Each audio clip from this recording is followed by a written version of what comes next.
ஸல்லல்லாஹு அலைஹி வஸல்லம் அவங்க சொன்னாங்க, அருமை முஆத் இப்னு ஜபல் அவர்களே, வலா தத்ருக்கன்ன ஸலாத்தன் மக்தூபத்தன், கடமையாக்கப்பட்ட ஃபர்லாக்கப்பட்ட தொழுகையை நீங்கள் ஒருபோதும் கைவிட்டு விடாதீர்கள்.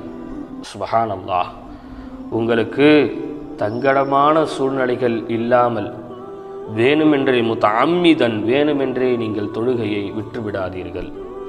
அப்படி நீங்கள் தொழுகையை விடுவது என்பது فَإِنَّ مَنْ تَرَكَ صَلَاةً مَكْتُوبَةً فَقَدْ بَرِئَتْ مِنْهُ ذِمَّةُ اللَّهِ. நீங்கள் ஒருவேளை ஃபர்லாக்கப்பட்ட தொழுகையை காரணமில்லாமல் வேணுமென்றே நீங்கள் விட்டால் அல்லாஹ் உங்கள் மீது இருக்கக்கூடிய பொறுப்பிலிருந்தும் அல்லாஹ் நீங்கிக் கொள்கின்றான். அப்படி என்று சொன்னால், நீங்கள் தொழுகையை விட்டால் உங்களுக்கு உணவளிப்பதிலிருந்து அல்லாஹ் நீங்கிக் கொள்கின்றான். உங்களுக்கு வரக்கூடிய ஆபத்துகளில் தடுப்பதை கொண்டு அல்லாஹ் நீங்கிக் கொள்கின்றான்.